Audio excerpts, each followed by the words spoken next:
Lo que les voy a proponer no es una historia de miedo, pero sí es un misterio de la historia. Y además un misterio de verdad.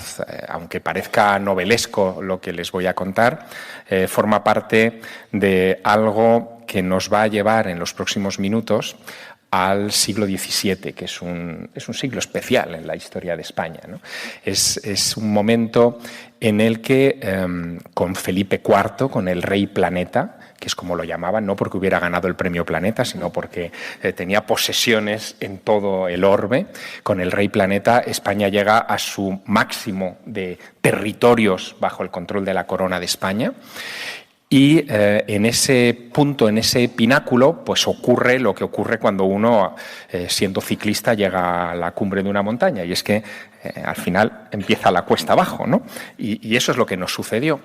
Pero en ese pináculo a Felipe IV le ocurrieron muchas cosas.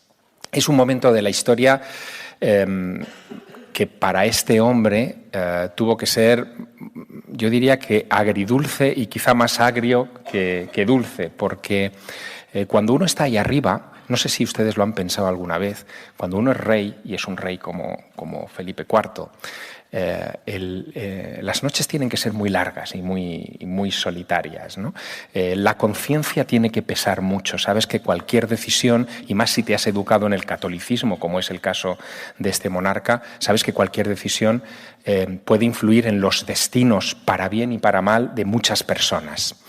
Y puede sucederte lo que le pasó a su antepasado, a Carlos I o Carlos V, que en un momento determinado tuvo tanto peso bajo la corona del imperio naciente que decidió abdicar y retirarse a Yuste los últimos años de su vida, no porque le abrumara la gestión del imperio, sino porque él, como cristiano de pro, sabía que su alma estaba llena de pecado, había mancillado su patrimonio para la vida eterna y decidió limpiar el alma e irse a aquel monasterio a purgarse, ¿no?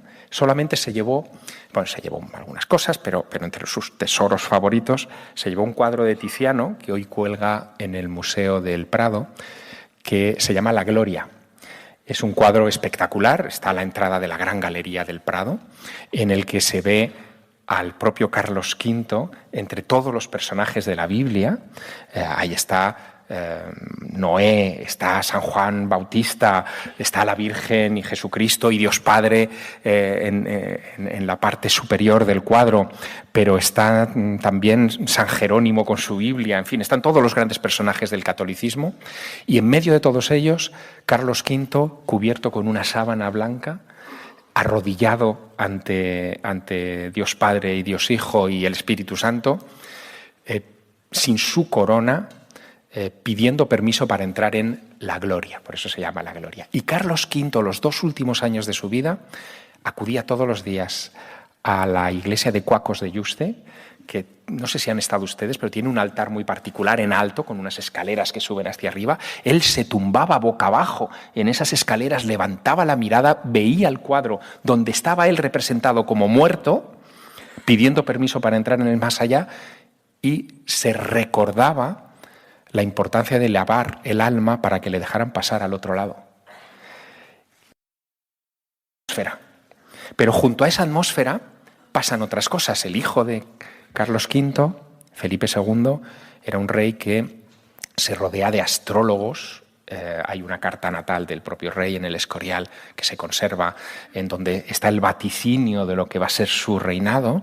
Se rodea de alquimistas, se trae incluso a un mago inglés llamado John Dee para que fabrique oro con el que poder cumplir con los pagos del Escorial, y lo encierra en una de las torres del Escorial para que con su matraz logre transformar un fiasco.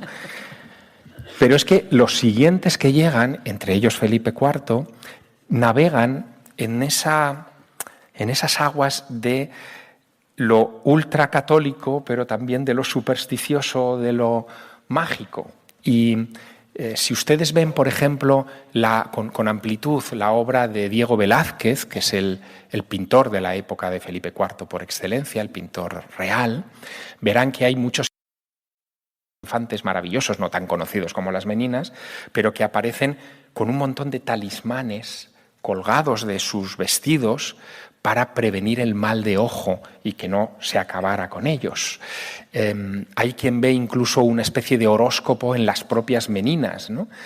Donde, no sé si ustedes recuerdan el cuadro, al fondo de la estancia del Alcázar se ve al rey, a Felipe IV y a su joven esposa reflejados en un espejo, ¿no? Las figuras que hay alrededor, entre ellas Velázquez, forman un dibujo, se unen las cabezas, que es el signo de Capricornio. Y Capricornio es el horóscopo de la reina, de la joven reina, de la que esperaba toda España que le diera un rey varón, un hijo varón al monarca que heredara el imperio. Todo eran niñas.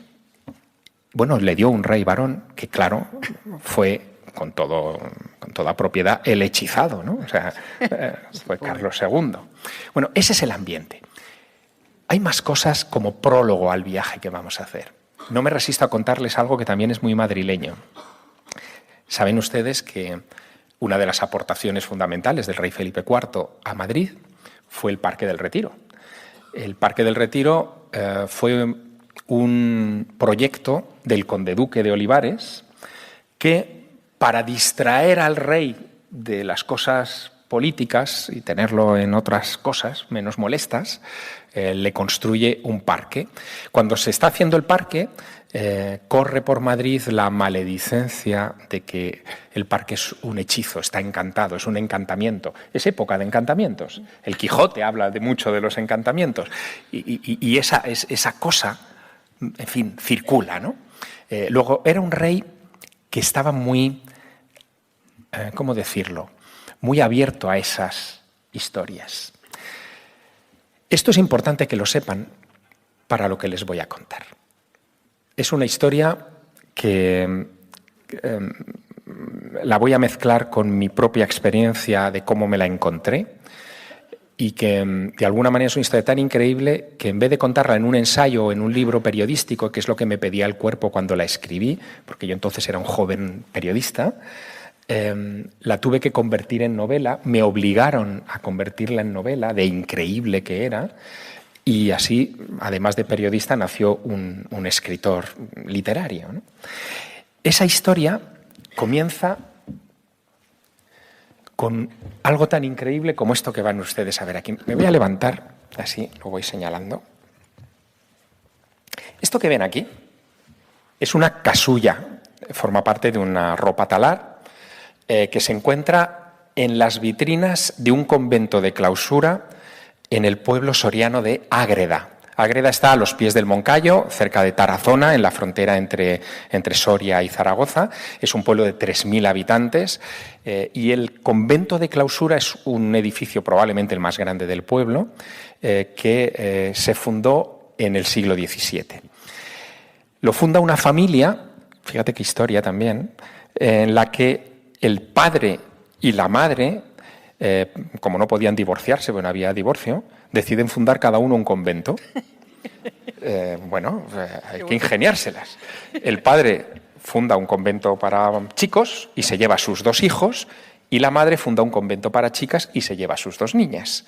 Y así se fundan 2 conventos franciscanos en el pueblo, uno masculino y otro femenino, y en el femenino la madre, que era muy visionaria, tenía trances, etcétera, educa a sus 2 hijas en ese tema.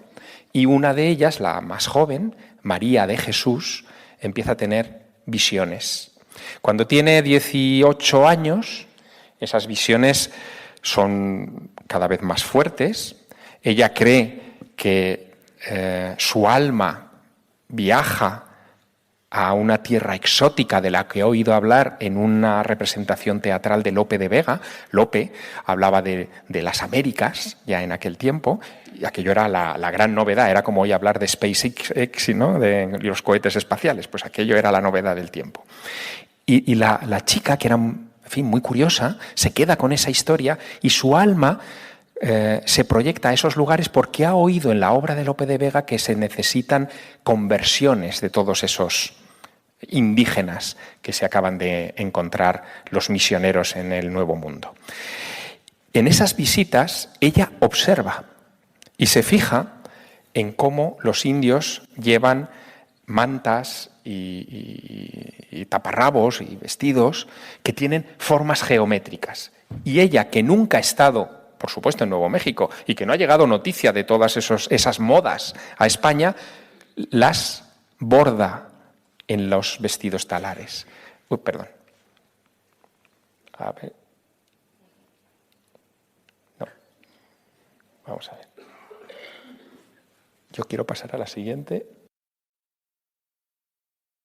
Estos son los diseños de los indios pueblo en Nuevo México, para que lo comparen con las formas geométricas. Es el mismo diseño, pero Sor María, que era, en fin, como muchas monjas en aquel tiempo, vamos a ver si pasa esto, era muy diestra con la aguja, hizo también unos bordados en los que incluyó, aquí está, en los que incluyó pájaros y flores que ella también decía haber visto en el Nuevo México. Esto es uno de esos bordados. Fíjense, por favor, presten atención al pájaro de abajo. ¿Ven ustedes ese pájaro con la cresta? Y con el plumaje así de varios colores. Bueno, pues esto que van a ver es el correcaminos de Nuevo México, es el ave típica de Nuevo México. Es clavada a lo que ella estaba bordando en esos tejidos. Evidentemente ese pájaro tan exótico no lo teníamos en España, mucho menos en la Castilla del siglo XVII. Y sin embargo, es lo que llaman allí el correcaminos, el Great Roadrunner de ese estado. Bueno, ¿cómo podía una monja de clausura tener conocimiento hasta ese detalle de lo que estaba ocurriendo a 10.000 kilómetros de distancia de Soria? Bien, eso es lo que les quiero yo explicar con esta frase de Teófilo Gautier que dice que la casualidad es quizá el seudónimo de Dios cuando no quiere firmar. No sabemos cómo lo hizo, ella creía que fue por intervención divina, hay una serie de casualidades que son, en fin, fuera de toda lógica y que ahora les voy a contar.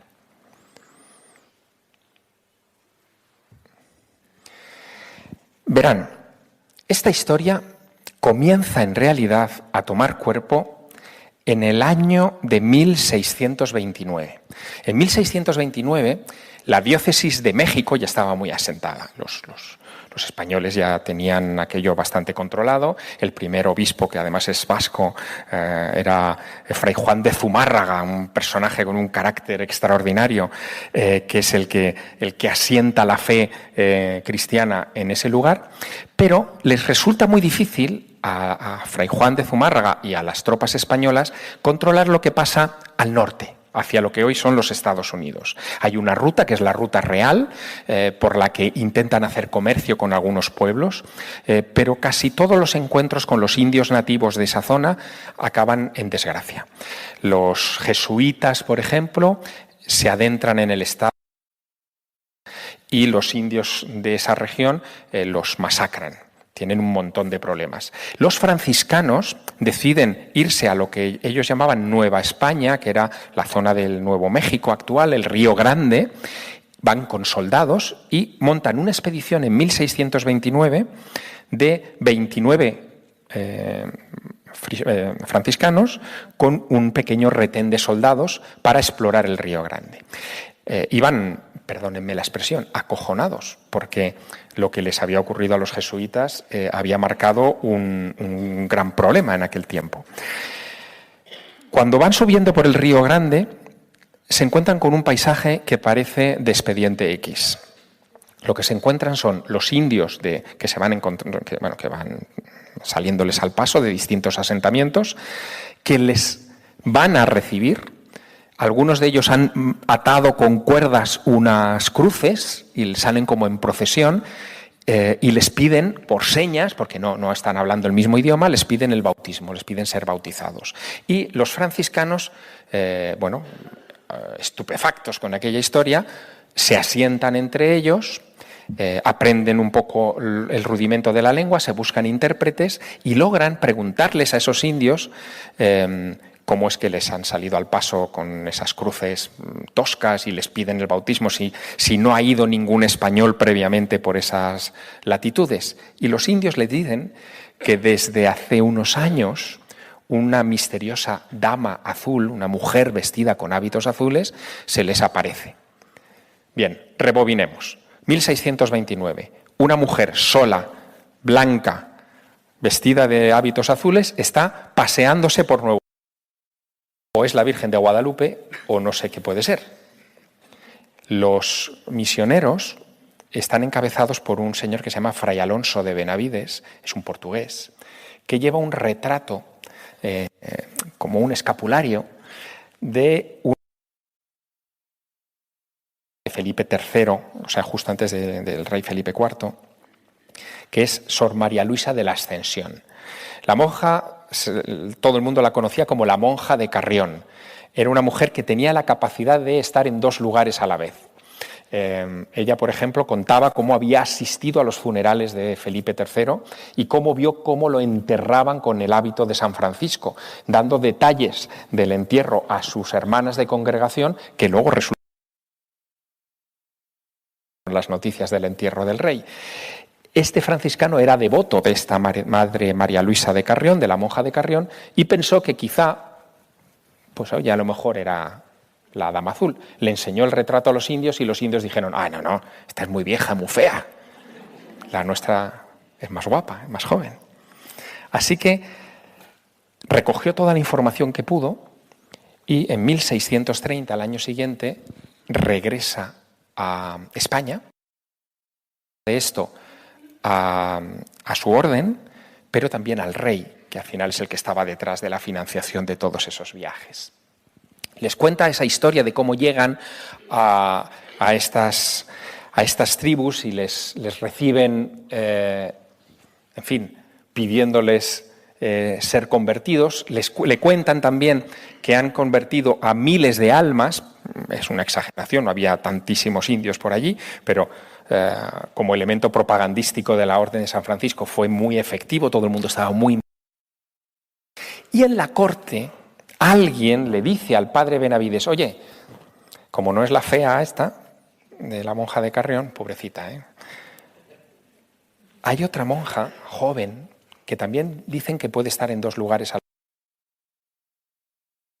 las concepcionistas y que lleva hábitos azules y a lo mejor es tu monja.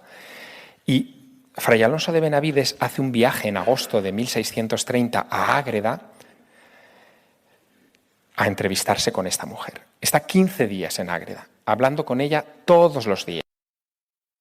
La monja no solamente le dice que ella estaba allí, sino que también le ha visto allí. Ella le ha visto. Y le da detalles de un capitán tuerto, está todo en las crónicas de un capitán tuerto, que les había acompañado, les cuenta cómo era la que estaban construyendo, le da todo lujo de detalles, como si realmente esta mujer hubiera estado allí. Este fraile recoge toda esa información y con esa documentación elabora, vamos a ver si lo vemos, aquí está, elabora un memorial que impresiona tanto al rey Felipe IV que manda que se imprima en la Imprenta Real de Madrid. Es este documento. El memorial de Fray Alonso de Benavides se conoce como el Memorial de Benavides. Hay muy pocos ejemplares. Yo consulté el que tienen en la Biblioteca Nacional, en donde encontré una descripción pormenorizada de todos los pueblos a los que iba este equipo de misioneros y cómo se iban encontrando con las trazas del paso de esta misteriosa dama azul. Es un documento excepcional por varias razones, pero hay una que ahora les contaré, ha sido muy importante para lo que ha ocurrido con la novela que escribí, y es que este es el primer documento histórico, es decir, escrito e impreso, de la historia de Nuevo México. O sea, es la primera documentación a la que se agarran los nuevomexicanos como para decir nosotros somos tan antiguos como este documento, es como una carta fundacional para ellos, ¿no? Pobre de mí, yo que vivía no muy lejos de Soria no me había enterado de nada de esto. Vamos a ver. Tecnología. Yo no sé si son las pilas. Sí, el otro día ya fallaba. Ayer. ¿Sí? Ah, ya fallaba. Ayer ya fallaba un poco. Bueno, aquí, por ejemplo, ven es simplemente para que vean un fragmento de uno de esos textos, ¿no? Conversión milagrosa de la nación jumana. Y allí se explica, en ese castellano antiguo bonito, cómo eran las aproximaciones de los franciscanos a los indígenas. Bueno, ¿cómo me encuentro yo esta historia? Esta es una historia que a mí en realidad me atropella. Yo no en ningún momento pensé que me convertiría en novelista y mucho menos que mi primera novela sería sobre una monja que está en 2 sitios a la vez. Esto no estaba en mis planes. ¿Qué es lo que pasó? Bueno, en el año 91, yo tenía 20 años y estaba trabajando, estaba haciendo la carrera, estaba estudiando Ciencias de la Información en la Complutense y a la vez estaba trabajando en la fundación de una revista que todavía hoy se edita, llega a los kioscos, que es la revista Año Cero. Yo era el pinche de la redacción, era el chaval más joven, pero, en fin, me encargaban artículos y cosas y les ayudaba en todo lo que podía. Me acababa de sacar el carné de conducir y, por lo tanto, lo que quería era quemar rueda y recorrerme España pues detrás de cosas insólitas. Se me había ocurrido plantearle a mi director un reportaje sobre Sábana Santa, sobre la Sábana Santa. Hay un montón de copias de la Sábana Santa de Turín por España. Hay aproximadamente unas 30 en pequeños pueblos, en algunas catedrales importantes. Eran copias que se hacían generalmente en el siglo XVI-XVII y que nobles que visitaban Turín se la traían como recuerdo. Muchas de esas sábanas, como habían tocado la original, eran reliquias y las sacaban por Semana Santa. Y yo quería recorrer España y hacer un mapa, las cosas que se nos ocurren en estas revistas, un mapa de las sábanas santas de España.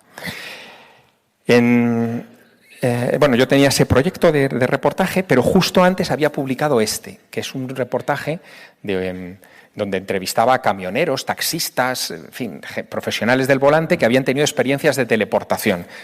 No es como lo de Spock en Star Trek, pero casi.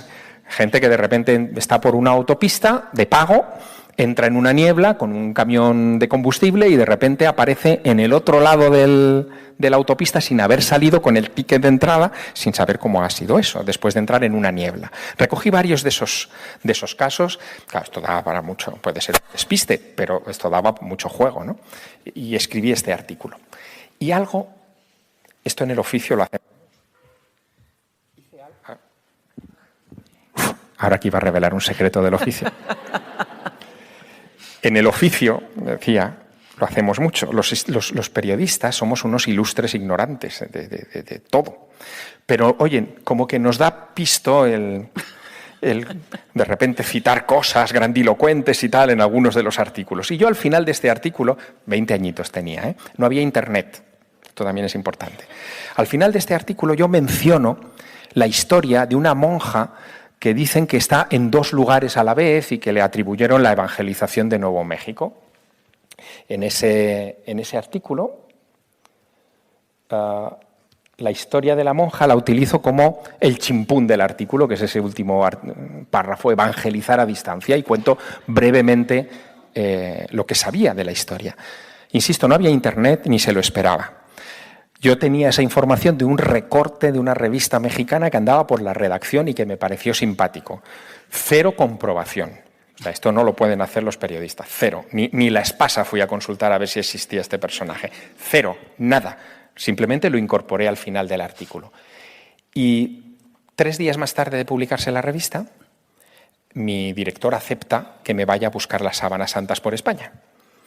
Así que me cojo mi coche, era el mes de abril, me cae una nevada en Soria, en La Rioja. Pues yo estaba en Laguna de Cameros, donde es un pueblecito de la Sierra de Cameros donde hay una de estas copias de la Sábana Santa. Me cae una nevada de impresión que me hace quedarme en el pueblo. Peor que la noche en la Gran Pirámide fue pasar la noche en la casa parroquial, pero la pasé. Y a la mañana siguiente, viendo cómo se deshelaban las carreteras, yo cojo mi cochecito, que no lleva aquellas carreteras como puedo según se va deshelando la nevada. Al cabo de varias horas, llego a un pueblo, a la entrada de un pueblo que desemboca en una nacional. Digo, ya está, ya tengo una nacional, me voy para Madrid. El pueblo, me doy cuenta que se llama Ágreda. Ágreda, como María de Jesús de Ágreda, que es como se llamaba esta monja. Me fustigo, porque digo, pero ¿cómo no se me ha ocurrido a mí que ese de Ágreda podía ser un gentilicio? Digo, voy a entrar en el pueblo y a ver si aquí la conocen. Entro en el pueblo y yo, que soy de pueblo pequeño, soy de Teruel, me pierdo dentro del pueblo este y salgo por una carretera que no es. Y voy a dar, o sea, esa carretera que es casi una carretera, en fin, como un callejón sin salida, va a dar a un convento. Y en el convento, delante del convento, hay la estatua de una monja. Yo me bajo del coche, voy a ver qué pone debajo de la estatua, dice, a la venerable Madre Ágreda, con santo orgullo, sus paisanos. Digo, caray, ¿será esta? Bueno, no lo sé. Llamo al torno, Ave María Purísima, sin pecado concebida. Hermana, mire, que me he perdido y tal, y que ando buscando a una monja, esto, ¿cómo se lo planteas a una hermana, no? Que estaba en 2 sitios a la vez. Y la monja detrás del torno me dice, ¡ay, hijo, nuestra fundadora! Me hacen pasar a un locutorio donde 2 hermanas, estas antiguas, con pinchos para no acercarte a las monjas, y me cuentan la historia de las bilocaciones de Sor María de Jesús a América. Yo me quedo tan impactado con esa coincidencia de ese Ágreda y acabar perdiéndome en el pueblo y llegando al convento, que ya me he olvidado de las sábanas santas y de la madre que los parió. Yo ya tengo un temazo, sobre todo cuando al final de la conversación con las monjas me dicen las monjas, hijo, antes de que se vuelva usted a Madrid y vuelva a nevar, pase a la iglesia y salúdela. ¿Qué? O sea, ¿cómo que salúdela? Pero no me ha dicho usted que esta monja era de la época de Felipe IV. Bueno, pues allí la tienen, efectivamente, de cuerpo presente, incorrupta, en una urna de cristal, ¿no?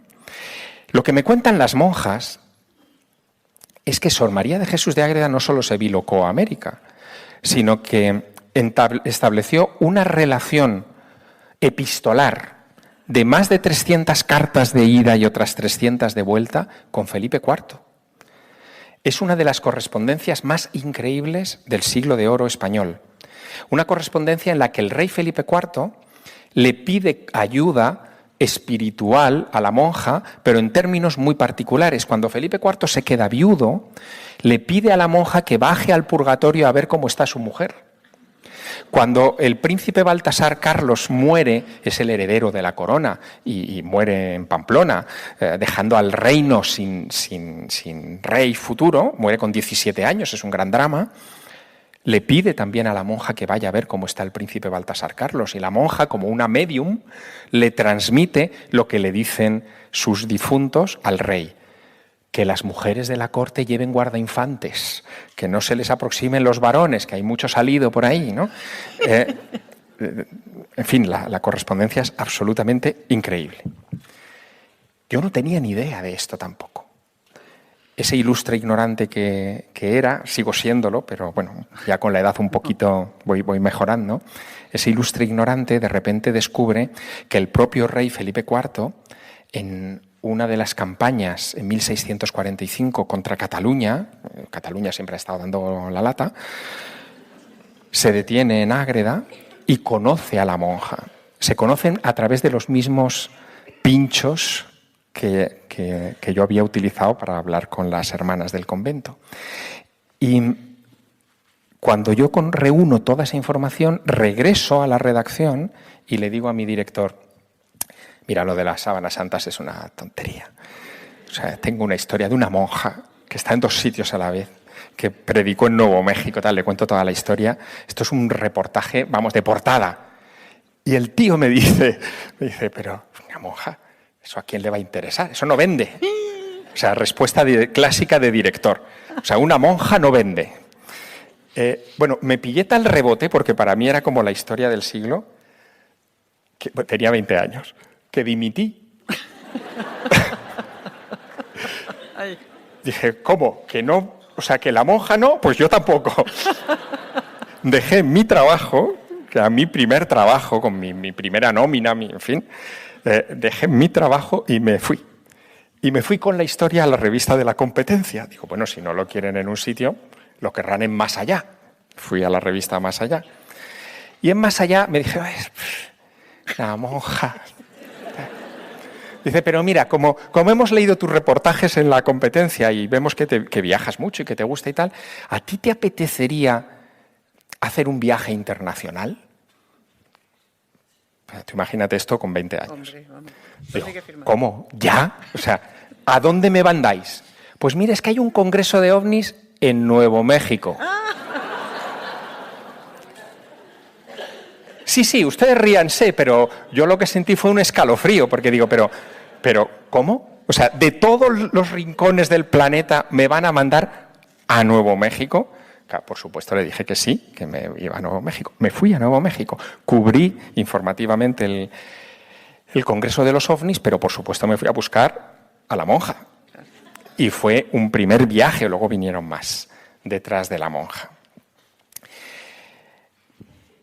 Bueno, este fue el día que llegué a Ágreda con un amigo, nos cayó esa nevada que les decía que nos dejó aislados. Claro, yo iba con este bólido, que en fin, a punto estuvo de costarnos la vida en alguna de esas carreteras. Ese soy yo. Ese soy yo. Es que uno empeora, ¿verdad? Con el tiempo.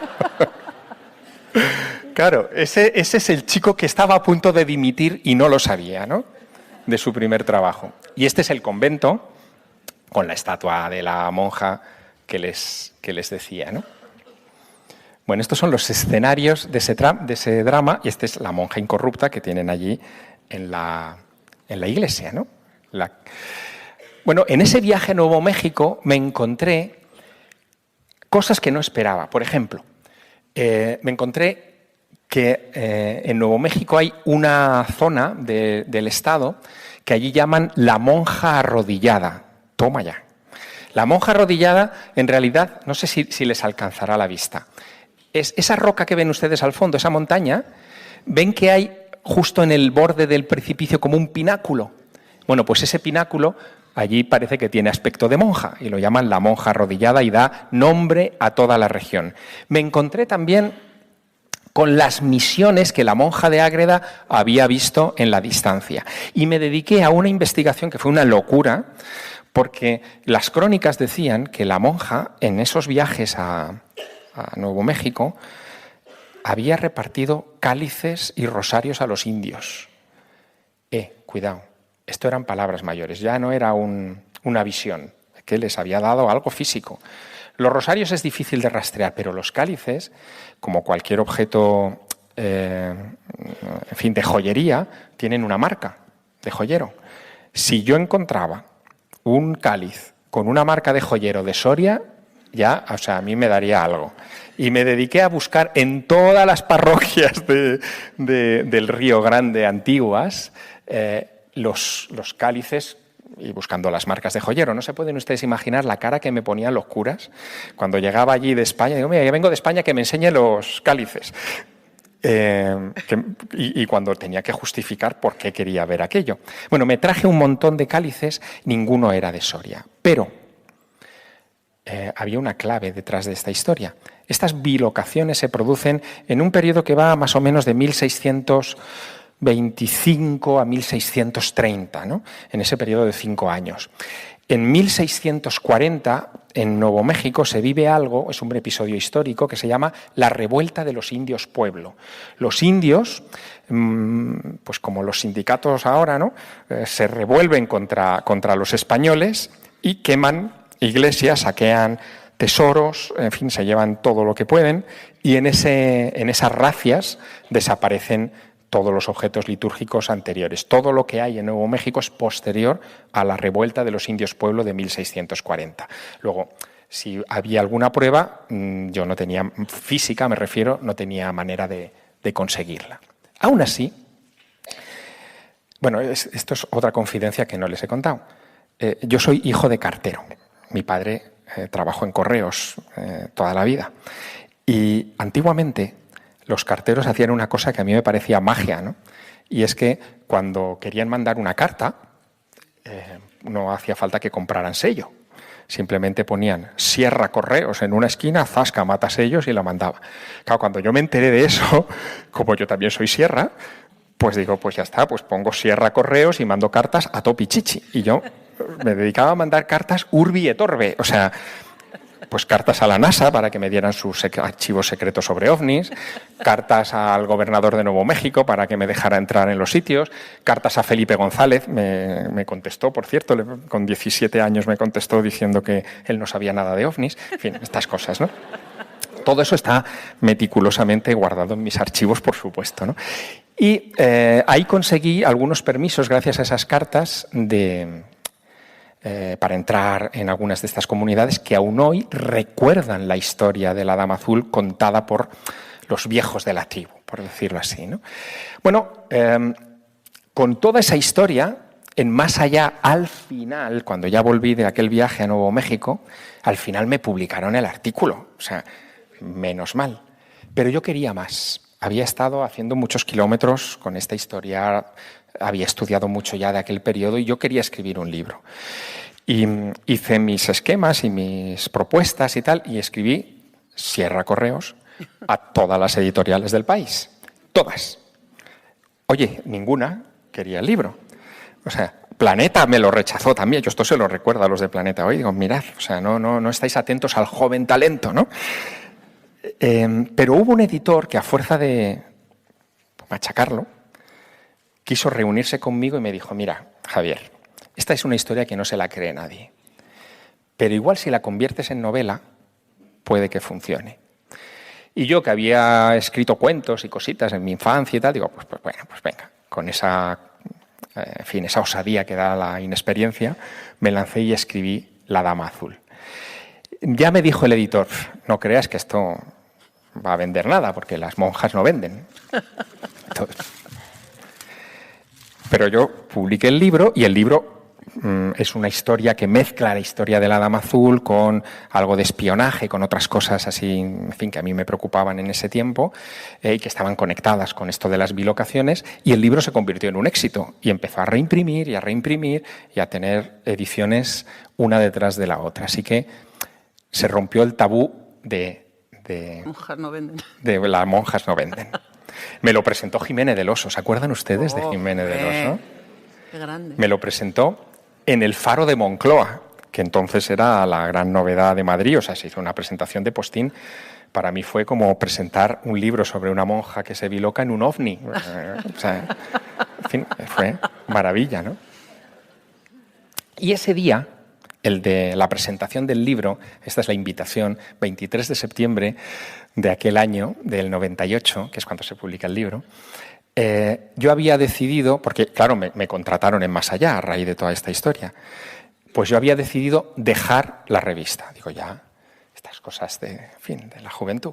Ya he publicado un libro, ya esto, vamos, Pérez Reverte tiembla, ¿no? O sea, yo ya me convierto en un escritor consagrado. Y escribo mi carta de dimisión de la revista, justo el día de la presentación del libro. Y camino del Faro de Moncloa, recibo una llamada de mi editor que me dice, oye, que hemos decidido prescindir del director de la revista, que ahora el director eres tú.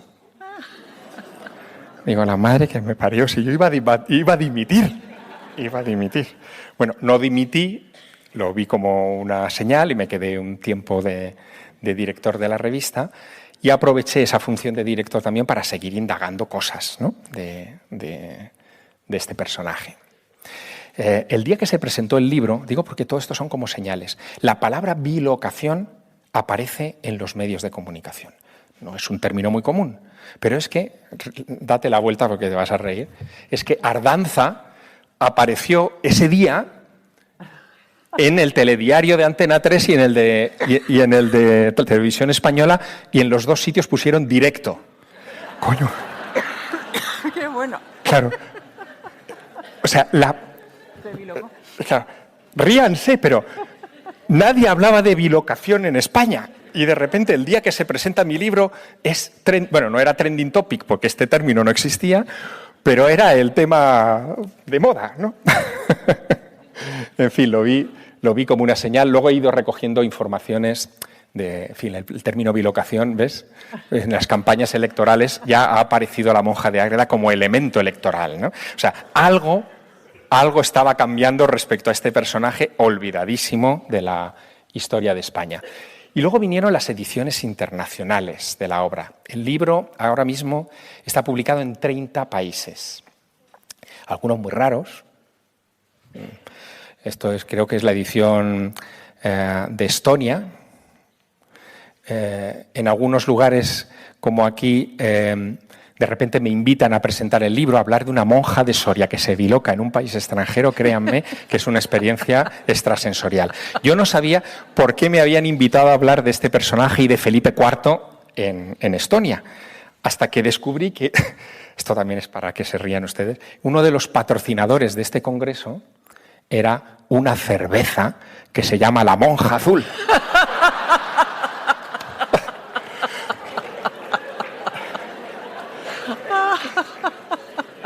Créanme, todo ayuda.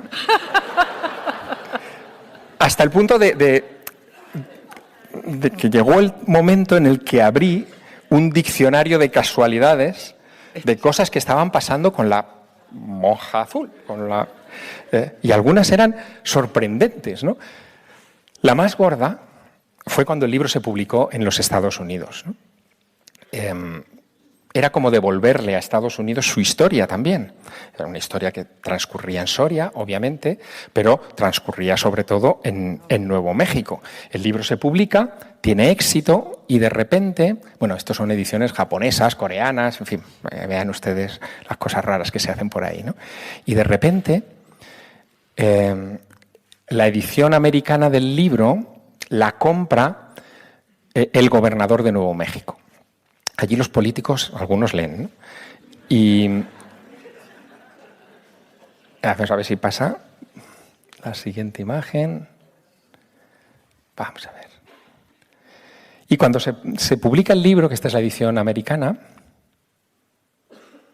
lo hacen con un lanzamiento. Esto a mí me encanta, Isabel. O sea, ponen cuentas atrás en las cajas de los libros, ¿no? Bueno. No sé si está la librera aquí, pero esto es maravilla. O sea, The Lady in Blue, no abrir hasta el día tal, ¿no? Y tú estás allí en la librería diciendo, pero ¿por qué no puedo abrirlo, no? La monja. Bueno, pues cuando finalmente se puede abrir la caja y se vende el libro y empiezan a salir promociones en la prensa americana y tal, el libro, como les digo, lo compra el gobernador de Nuevo México. Y el gobernador de Nuevo México me manda una carta diciendo que ha leído el libro y que le ha gustado. No se olviden de un detalle pequeño que les he dado hace unos minutos. Yo soy de Teruel. Los sitios pequeños, o los que somos de sitios pequeños, cuando se nos abre una ventana, nosotros nos tiramos por la ventana porque hay que aprovecharla, las circunstancias. Así que digo, me ha escrito el gobernador de Nuevo México, le tengo que pedir algo. Pedirle algo. Entonces yo le contesto, muchas gracias, tal y cual. Digo, oiga, ¿y a usted no se le ha ocurrido que podría hermanar Isleta Pueblo, que es uno de los sitios donde se construyó la primera misión franciscana después de las apariciones de la Dama Azul, con Ágreda? Isleta Pueblo era el típico pueblo perdido en el desierto, 300 habitantes y un casino. O sea, los indios se dedican a esto en esas zonas, son zonas libres de impuestos. Digo, ¿a usted se le ha ocurrido hermanar Isleta Pueblo, que lo único que tiene es la misión interesante, con Ágreda? Y el gobernador de Nuevo México me responde, vamos a ver si podemos pasar, diciéndome que, hombre, hermanar Isleta Pueblo con Ágreda no, vamos a hermanar el Estado de Nuevo México. Bueno, pues ahí está. Ríanse ustedes, pero de repente me veo yo con el alcalde de Ágreda como si fuera un remake, pero al revés, de Bienvenido Mr. Marshall, viajando a Nuevo México para una ceremonia de hermanamiento de Ágreda con el Estado de Nuevo México. Fue tan sorprendente todo que al final de la ceremonia nos sentamos, como ven ustedes aquí, y yo le pregunto a Bill Richardson. Bill Richardson se estaba presentando como candidato republicano a la presidencia de los Estados Unidos contra Barack Obama. O sea, era un personaje en los Estados Unidos. Yo le pregunto a Richardson, oiga, pero ¿cómo se le ha ocurrido a usted hermanar Nuevo México con Ágreda? Y me dice, ¿no se ha fijado usted en cuál es el lema del Estado de Nuevo México? El que ponemos en las placas de matrícula de todos los coches. El lema era Land of Enchantment, tierra de encantamiento. Bueno. Dice, en el desierto puede pasar de todo y aquí aceptamos todo. Bueno, me faltó tiempo para hablarle de otra de mis obsesiones, que es el OVNI de Roswell, Roswell, Nuevo México, ¿no? Y ya somos, en fin, amigos, ¿no? Después de aquello. Bueno, a la vuelta, imagínense, o sea, el diario de Soria, portadón, ¿no? Con Ágreda se hermana con Nuevo México, qué menos, yo lo hubiera puesto más grande, la foto, pero bueno, en fin, era un hito singular. Pero sobre todo lo bonito de esto es que a raíz de esa ceremonia y de ese encuentro, bueno, hicimos un logotipo, en fin, hicimos todo tipo de cosas. Ahora, si ustedes van a Ágreda a ver a la monja, que está ahí esperándoles, encontrarán ese cartel, ¿no? Villa hermanada con el Estado de Nuevo México. Esto no lo puede decir cualquier pueblo. En el balcón del ayuntamiento verán ustedes ondear la bandera de Europa, la bandera de la Comunidad Autónoma, la bandera de España y la bandera de Nuevo México. Es decir, que es un lugar que de alguna manera, sobre una historia del siglo XVII tan increíble como la bilocación de una monja, ya saben que las monjas no venden, se consigue que dos territorios tan dispares estén en relación. Y esa relación ha derivado hoy, en época contemporánea, pues en algunas contribuciones, por ejemplo, a la energía eólica, que están ahí en comunicación el pueblo y el Estado, a que el embajador de los Estados Unidos, ahora embajadora, pues también pasee por allí de vez en cuando. O sea, se ha creado un vínculo sobre el Land of Enchantment, ¿no? No está mal que lo tengamos en cuenta, porque mientras que al otro lado del Atlántico cualquier cosa de este tipo forma parte de la cultura, aquí nosotros la ponemos a un lado como diciendo, pero las monjas no venden. Es la mentalidad, es la mentalidad. Bueno, sobre esta historia siguen pasando cosas, esto no piensen ustedes que se ha quedado aquí. El alcalde de Ágreda, que es un tipo muy especial, lleva muchos años allí de alcalde, habló conmigo también con la posibilidad de, oye, ¿y por qué no? ¿La monja no se aparecía en Texas? Pero no estaría bien que el estado de Texas, digo, bueno, pues vamos a la conquista del oeste, ¿no? Y la conquista está siendo más lenta, la de Texas. Claro, es un estado con menos imaginación y más petróleo, pero ya hay cosas, ya hay zonas donde se apareció la Dama Azul que de repente han firmado protocolos. Se lo pongo porque esto es bonito. O sea, el Ayuntamiento de Pozuelo, por favor, o sea, miren qué sellos ponen a las cosas, ¿no? O sea, pues allí el ayuntamiento de este pueblo, que se llama Goliath, que es uno de los lugares donde se aparecía la Dama Azul, ya han hecho el Ágreda Spain Appreciation Day, ¿no? ¿Y esto qué quiere decir? Pues que cada 23 de marzo celebran que Ágreda y Texas tuvieron un puente aéreo. Hay más cosas que no me resisto a transmitirles porque lo que quiero decirles, a diferencia de lo que les contarán seguramente en estas jornadas, lo que quiero decirles es que una novela histórica, y la mía en parte, buena parte lo es, sirve también para construir futuro. No solamente es el reflejo del pasado, sino que también puede servir para que nos demos cuenta de dónde venimos y queramos trazar un camino hacia el futuro, hacia el mañana. Y eso es muy poderoso con la literatura. Bueno, ven, hay más cosas, ¿no? Más lugares donde, en fin, el Estado de Texas, la oficina del secretario de Estado, saluda a Sor María Jesús de Ágreda. Esto es maravilla, ¿no? Maravilla. Hay un monumento junto a uno de los ríos en San Angelo en el que hay un franciscano bendiciendo a un indio ahí arriba y debajo una placa donde cuenta que en ese lugar se apareció la monja de Ágreda. Pero la placa era poca cosa. Y se les ocurrió que esto de la monja había que celebrarlo todavía más, ¿no? Y bueno, es que, a ver, es la patria de Disneyland, ¿no? Así que se pusieron en contacto con el Vaticano y le dijeron, vamos a ver, ¿cómo es que esta señora no es santa? ¿Qué pasa? Bueno, lo que pasa, y este es otro avatar histórico, es que Sor María de Ágreda es conocida en la historia por haber recibido una revelación de la Virgen y haber escrito una vida de la Virgen María en 8 tomos, en la que cuenta muchas cosas de la Virgen que obviamente no están en los Evangelios. Entre otras, gracias a esos escritos de la monja de Ágreda, se asienta en España la leyenda de que Santiago, el apóstol, vino a España, se le apareció la Virgen en la basílica, lo que hoy es la Basílica del Pilar, y cuenta toda el recorrido del apóstol y de los varones apostólicos por España, y lo cuenta con mucho detalle. Pero además defiende la monja de Ágreda en la época en la que publica el libro se publicará justo un año después de su muerte, en 1667, defiende la Inmaculada Concepción de la Virgen. Ella era concepcionista, cómo no, pero la Inmaculada Concepción entonces no era dogma, y por lo tanto había un debate brutal con aquello. Y en ese debate no solamente estaban las monjas, también había intelectuales como Juan Duns Escoto, y estaban bajo la atenta mirada del Santo Oficio. Y la monja fue interrogada 2 veces, en 1635 y en 1650, por la Santa Inquisición, por el Tribunal de Logroño.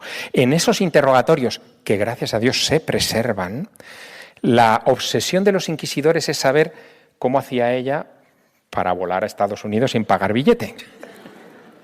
Y lo que cuenta la monja es muy astuto porque, claro, depende de lo que respondas, eso puede ser una intervención un poco sospechosa, ¿no? Puede haber diablos. Piensen ustedes, por ejemplo, en ese pasaje del Quijote en el que Sancho y el ingenioso Hidalgo montan en Clavileño, que es un jamelgo que vuela, ¿no? O piensen ustedes en la historia del Marqués de Villena, que era muy famosa entonces, que es un tipo que desde Castilla logra volar en una nube misteriosa a Roma y presencia el saco de Roma. Todo esto eran demonios. ¿Le habían puesto los demonios un avión a Sor María de Ágreda? Esto había que despacharlo. Y en esos interrogatorios se pone especial énfasis en esto, en los vuelos de la monja. Y la monja dice, yo recibo esa información, pero quien se presenta allí debe ser un ángel que toma mi figura. Yo no soy responsable de eso. Y con eso evita que la incriminen o le recriminen nada. Bueno, esto no lo saben en Texas, así que le piden al Vaticano cuentas. La monja ha intervenido en la vida política española mucho y, por lo tanto, a la hora de un proceso de beatificación, pues hay sus sospechas y sus cosas, ¿no? Le pasa lo mismo a Isabel la Católica. Isabel la Católica debería ser santa hace tiempo, no es santa por todas estas, vises políticas del personaje.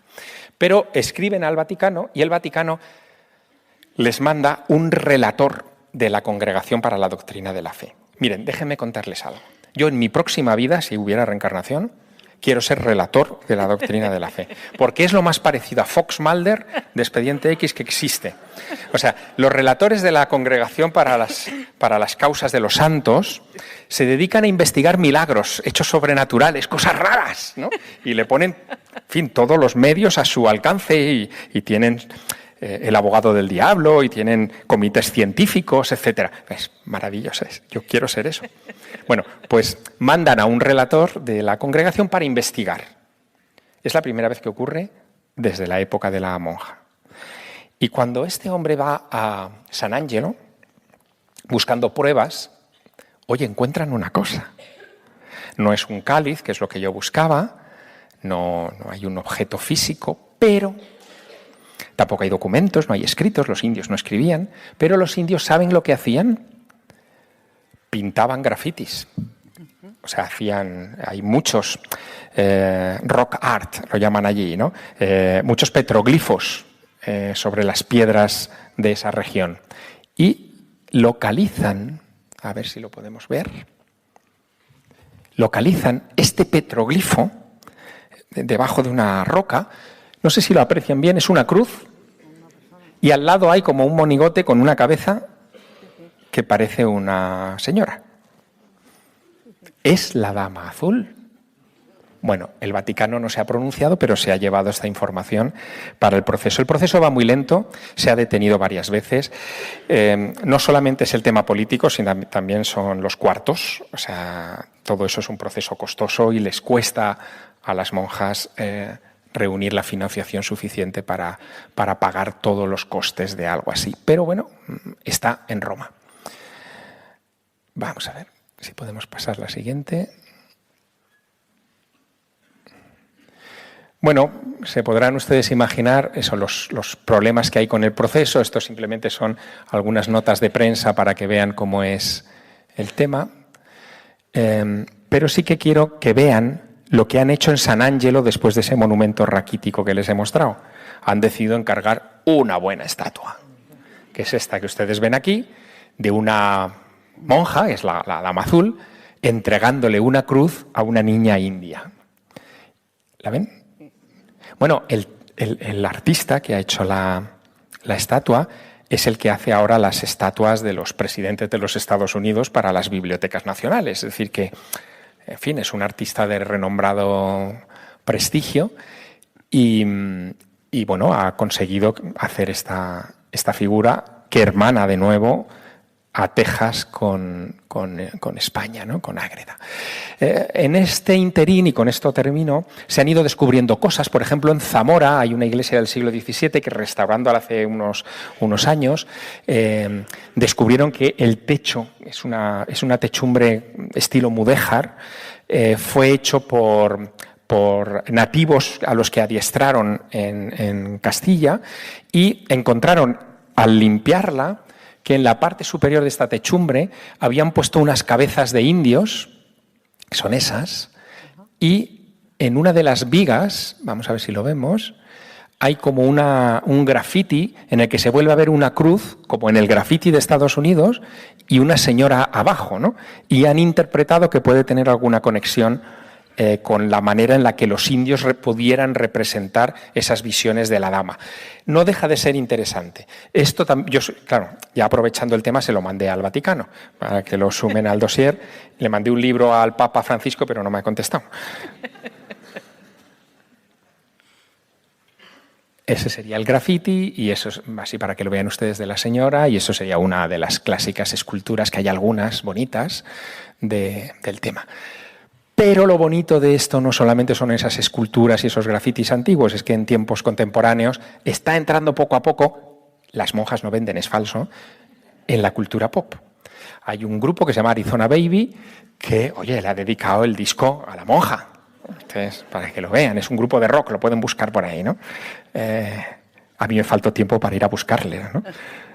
Pero es que también, en fin, como anécdota, también se ha creado una cerveza que se llama Lady in Blue, ¿no? Que se hace en Ágreda. Tirada limitada, pero bueno, ya la cosa va calando.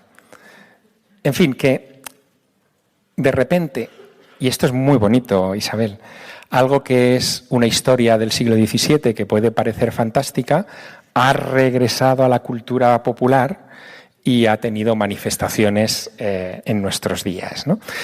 Yo esa historia la he mezclado con otras, ya les digo, en la novela. La novela se publicó en el año 98. Desde entonces no ha dejado de reimprimirse. La he revisado en alguna ocasión ampliándola. La última edición es la edición revisada, la que tienen ustedes aquí. Y la verdad es que me da hasta apuro haberles dado esta charla porque cada vez que yo hablo de la monja pasa algo. Entonces no sé qué es lo que va a pasar. Pero ya, por si acaso, me he traído mi cuaderno de casualidades con la monja para tomar buena nota de lo que pueda ocurrir. Porque esta, aunque a ustedes les parezca una historia, en realidad es algo que está vivo. Y me complace mucho haberle dedicado este tiempo a explicárselo y a invitarles, por supuesto, a que se sumerjan en ella y se fascinen como yo y abran quizá su propio cuaderno de casualidades. Muchas gracias.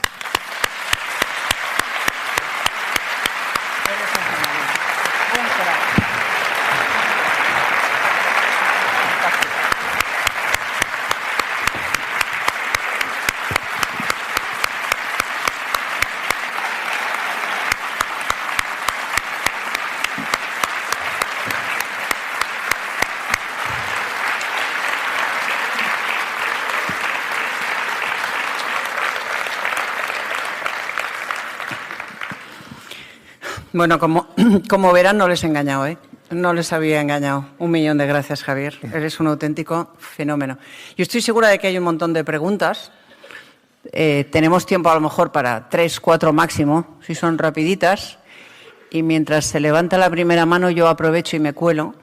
A ver, en realidad se me ocurren muchas. Te voy a hacer 2 muy cortas para que las contestes muy cortas. 1, supongo que habrás comprobado esto de la bilocación y tal con algún psicólogo, con algún científico. ¿Y qué te ha dicho? Porque a mí me inspira muchísima curiosidad. Bueno, una de las cosas que a mí me preocupó también en el proceso de documentación del libro es saber si esto seguía ocurriendo en nuestros días, ¿no? Y si alguien, ya no con la perspectiva del siglo de oro, sino con la de la ciencia contemporánea, se había podido aproximar a esto.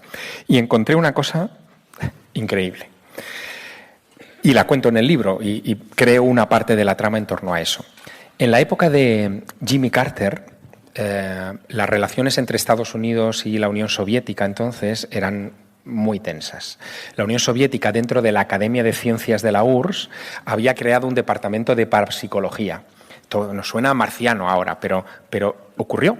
Y destinaban muchos fondos a eso. Y entre los experimentos a los que se entregaban estaban experimentos de telepatía. Querían comunicarse, por ejemplo, con submarinos de la flota soviética con un tío en Moscú sin necesidad de radio, o mover objetos a distancia, o provocar, fíjate qué historia, provocar viajes astrales como salidas del cuerpo, y enviar a ese Vladimir que sale en viaje astral, pues al despacho oval para ver qué hace el presidente, ¿no?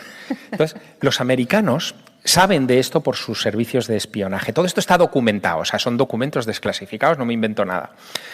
Se quedan tan acojonados, perdónenme otra vez la utilización del verbo, que deciden llenar los silos de misiles en esa época con globos de helio con la cara del Pato Donald y de Mickey Mouse, para que cuando Vladimir vaya a los silos de misiles de helio y vuelva a Moscú, le diga a su supervisor: he visto al Pato Donald al lado de un misil.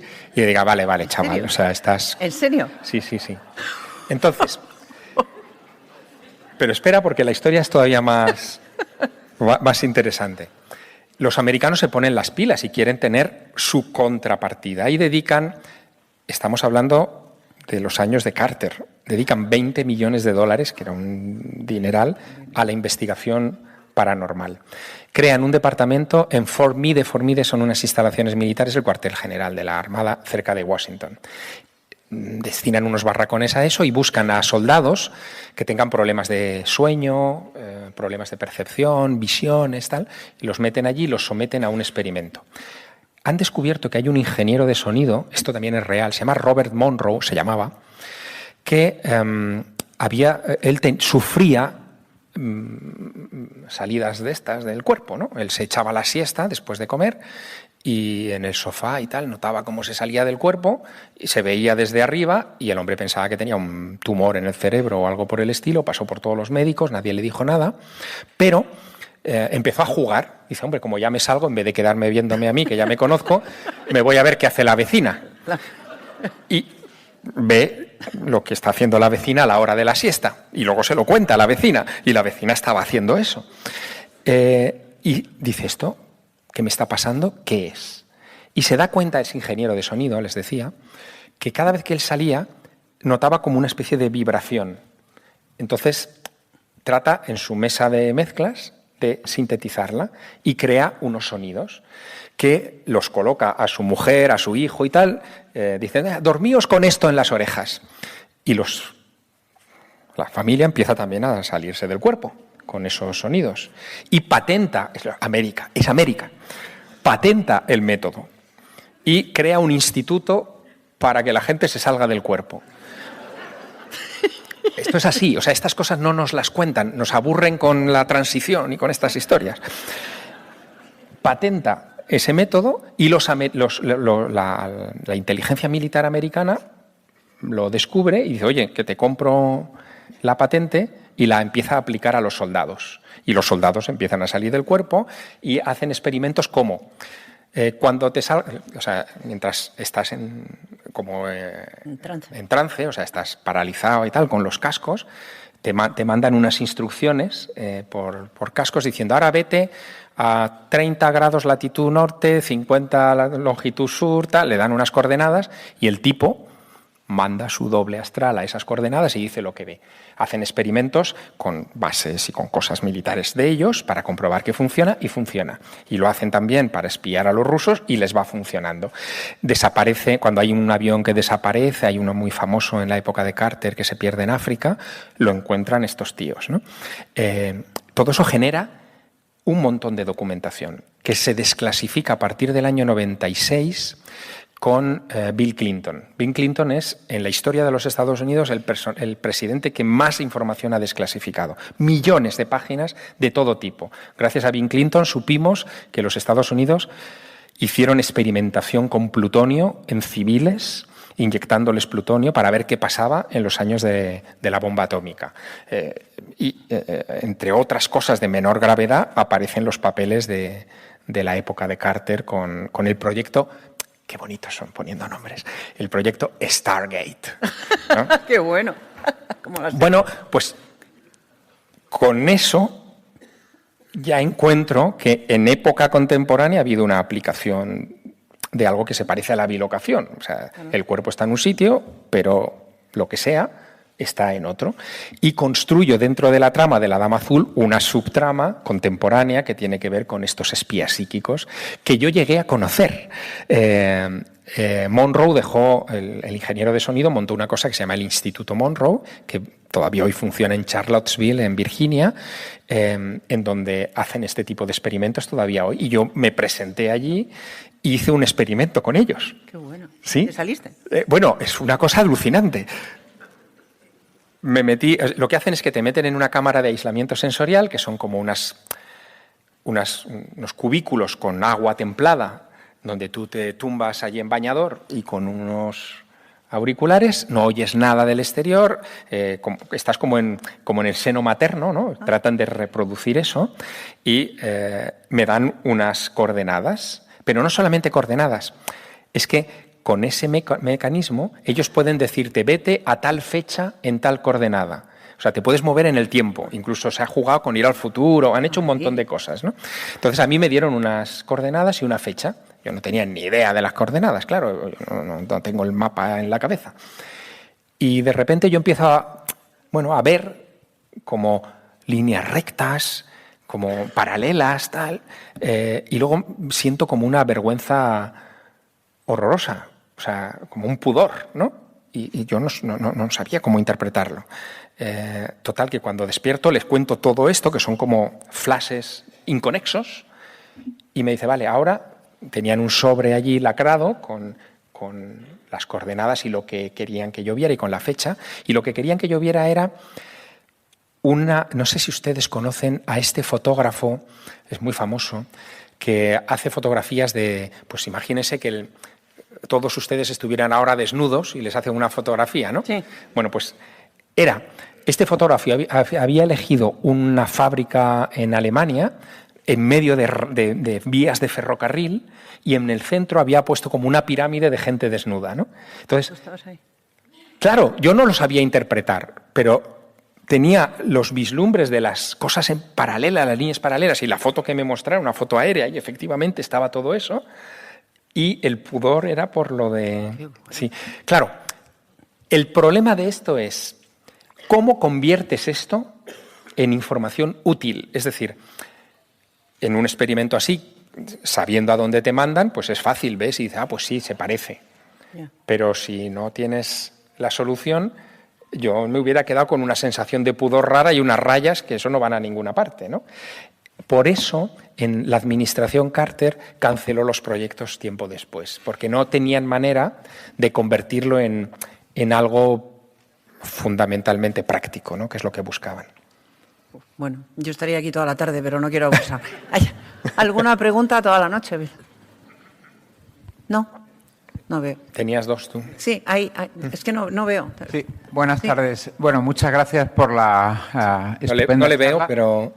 vale, perfecto. Gracias. La charla o la pregunta va relacionada con si ha habido alguna interpretación desde el punto de vista de la medicina psiquiátrica sobre la personalidad de Sor María de Ágreda. Jesús de Ágreda, porque estaría muy relacionado con personalidades esquizoides y con muchos aspectos que están muy relacionados pues con comportamientos psicopatológicos. Me encanta la pregunta porque es uno de los grandes debates que todavía hoy se siguen manteniendo dentro de los que se dedican, por ejemplo, al tema de la parapsicología, ¿no? ¿Cómo distingues entre una actividad psicopática y un fenómeno paranormal, ¿no? No hay interpretación en el caso de la monja de Ágreda. En cambio, hay muchas respecto, por ejemplo, a otra santa que también tenía fenómenos similares, que es Santa Teresa de Ávila, ¿no? Sobre Santa Teresa se ha dicho de todo, pero los médicos también han dicho la suya y comentan que esos arrebatos que tenía pasionales, en trance, etcétera, podrían englobarse en lo que hoy se llama epilepsia extática o de Dostoyevsky.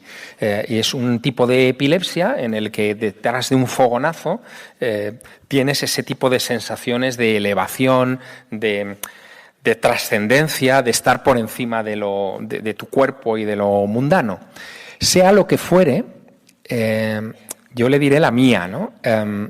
A mí el proceso de investigación de la monja de Ágreda y de los experimentos estos con el Instituto Monroe y todo aquello, a mí me llevaron a una certeza que es mía, no la puedo transmitir, o sea, no les voy a convencer ni les quiero convencer, pero la certeza personal que me ha dejado todo esto ya desde hace años es que el ser humano es mucho más que cuerpo físico y química, que hay pistas que permiten sostener que hay un lado trascendente en el ser humano, ¿no?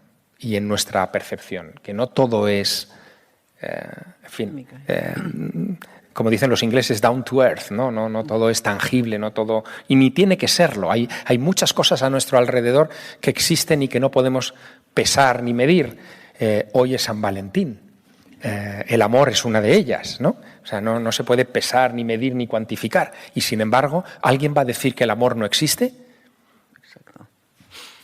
Bueno, pues esa es la conclusión que a mí me vale, porque me da algo que es importante en toda época, pero más en esta. Me da esperanza. Exacto. Nada menos. Uh-huh.